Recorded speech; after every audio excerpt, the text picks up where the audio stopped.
What I'm saying is, we're talking about the greatest player who ever played the game, which I believe to be Michael Jordan. To say he's not feared by players? Not feared. I don't know whether to believe that you believe what you're saying. I do. Well, it's not crazy. It's not. That's crazy. It's not crazy, and you know better. You know better. You just view him differently. And throughout the years in covering the league, those are all the things that I've consistently heard. I'm talking fear factor. In basketball, greatness is defined in countless ways. Statistics, championships, MVP awards, and cultural influence all play their part. Yet, there is one element that goes beyond numbers, a presence that separates legends from icons. That element is fear. Michael Jordan carried it like armor. His opponents often felt defeated before the game even began, not just because of his talent, but because of the aura surrounding him. LeBron James, despite his remarkable achievements, has not been consistently viewed through that same lens. This is not about diminishing LeBron's greatness. Instead, it's about recognizing why the conversation around true intimidation almost always circles back to Jordan. As Stephen A. Smith once pointed out, when LeBron faltered in the 2011 finals against the Dallas Mavericks, it was more than a stumble. It became a defining moment in his legacy. Narratives in sports are written in real time, and in that moment, LeBron was seen as a superstar who hesitated under pressure. Jordan never faced that type of finals collapse. Even in losses, he carried an aura that made rivals fear what he might do in the next game, the next play, or even the next second. LeBron's 2011 finals left an opening, a vulnerability, and once that image formed, it never truly faded. We chronicle the deeds when they transpire. You know, when we looked at LeBron in 2011, when that happened, that's what we said at that particular moment in time. Redemption in Miami, his historic title in Cleveland, and his dominance in Los Angeles all proved his ability to evolve after adversity.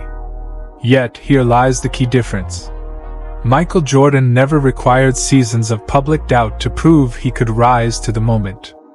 By his very first finals, Jordan was already the storm, already demanding respect through sheer dominance. LeBron's story became one of resilience, of rebuilding an aura after it cracked. But when fear is missing at a defining moment, growth alone cannot erase that memory. Fear is not built later, it's established early. Jordan inspired dread. LeBron inspired awe. 5, 6, 8 years. At that moment, what you said, what I said, what we all said was accurate. And then he grew and showed his greatness. Stephen A. Smith pushes further, noting that LeBron's 6 finals losses created questions Jordan never allowed. Jordan's story was simple: 6 finals, 6 victories, 6 finals MVPs. For LeBron, each defeat was more than a setback. To critics, they became evidence that his aura could be broken. Great players can lose without losing greatness, but aura is different. Jordan's perfect finals record kept his legend untouched, his myth intact. LeBron, though extraordinary, watched his myth chip away with every failure on the game's biggest stage.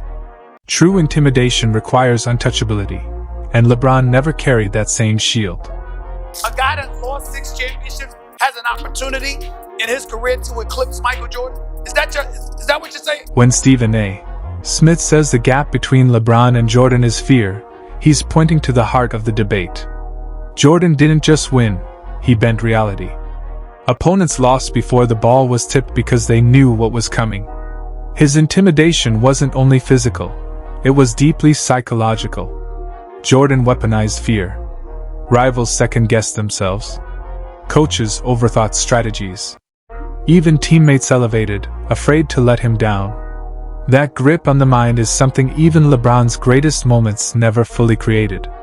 Teams respected LeBron, they prepared for him, but they didn't quake the way they did when facing Jordan. You didn't mess with MJ. You come at MJ like that. You didn't do stuff like that. People, and I'm not talking about Isaiah Stewart, I'm just talking about period in terms of opponents and how they come at. Stephen A. Smith illustrates this bluntly with Michael Jordan.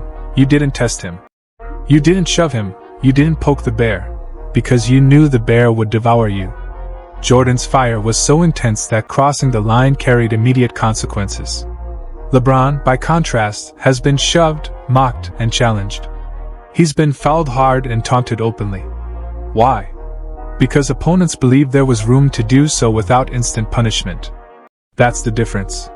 Fear silences challengers before they act. Respect honors greatness, but still tempts defiance. Jordan demanded silence. LeBron, instead, invites a fight opponents believe they can win. With LeBron, you believe you can take him. You believe he can be had, whether it's because of the teammates around him, the system he's playing in, people that, whatever skill set you bring to the table. Stephen A. Smith notes that with LeBron, opponents often believe they can take him down, not because he lacks greatness, but because the circumstances around him feel beatable. Coaches, teammates, and systems create openings. That perception matters. Jordan never carried such vulnerability. Even when the Bulls weren't loaded, Jordan himself was the wall no one could climb. With LeBron, the belief lingers: contain his drive, limit his shooters, and you can win. That very belief prevents the aura of fear from reaching Jordan's level. Teams respected LeBron's power, but they never dreaded it as inevitable. You just view him differently. And throughout the years, in covering the league, those are all the things that I've consistently heard. I'm talking fear factor. Stephen A. Smith admits that after decades covering the NBA, he's never once heard the word fear attached to LeBron James. That, he argues, is the ultimate indictment. It doesn't come from stats or haters, it comes from insiders. Players admire LeBron, they respect his craft, and they acknowledge his dominance. But the whispers of dread, the quiet sense of doom before tip-off, were reserved for Michael Jordan. Without fear in your mythology, your legacy shifts. You're great, maybe the greatest statistically, but not the shadow that haunts opponents. Fear factor. That's just not something that has ever been associated with him. That shadow belonged to Michael Jordan. Stephen A. Smith states plainly. LeBron James has never been tied to the fear factor, a phrase synonymous with Jordan for over 30 years. That absence speaks volumes. Greatness can be measured in stats, but fear is intangible.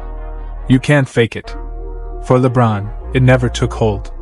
Teams prepared for him as a challenge, not as an inevitability.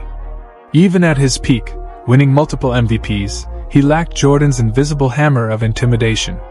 Jordan's presence changed behavior. LeBron's commanded respect. They are not the same. Played against LeBron. I played against LeBron for 15 You years. fear what he can do. Listen, you fear what he can do to you on the basketball court because nobody could ever question the greatness. To say he's not feared Not by feared. players, Not feared. I don't know whether to believe that you believe what you're saying. I do. Stephen A. Smith and J.J. Redick recall an infamous moment when LeBron James was shoved to the ground in Miami, a scene that wouldn't have happened to Michael Jordan. Not because Jordan was physically untouchable, but because mentally, players understood the cost. Pushing Jordan was a gamble with your season. With LeBron, opponents dared. That difference reveals everything. Fear stops you before you act. Confidence convinces you even giants can fall. Once LeBron was seen as someone who could be shoved, the image endured. Well, it's not crazy. It's not. That's crazy. It's not crazy, and you know better. You know better. Wait, You better. hold on. J.J. Redick makes an important point. Players may fear what LeBron can do on the court, but they don't fear him personally. If you're talking physical confrontation, No, I'm not. Listen. physical confrontation. Listen. Well, No one disputes LeBron James' greatness. His size, skill, and court vision are unmatched. Yet, the fear surrounding him has always been situational, tied to his abilities, not his presence. With Michael Jordan, it was complete and holistic. You feared his game, his will, his legend, his wrath. As Reich points out, LeBron is respected as a force, but Jordan was feared as a conqueror. That's why fear factor belongs to only one legacy. what I'm saying is, we're talking about the greatest player who ever played the game, which I believe to be Michael Jordan. Stephen A. Smith closes by contrasting eras. He spoke with legends, Isaiah Thomas, Julius, Dr. J. Irving, Kareem Abdul-Jabbar, Magic Johnson, who all affirmed that the 1980s and 90s were a culture defined by fear. Stars respected one another, but certain names, Michael Jordan chief among them, were untouchable. That culture never extended to LeBron James. Today's NBA prizes respect, but intimidation is rare. Across generations, this is where Jordan's edge remains. He was the player who carried the culture of fear with him, on and off the court.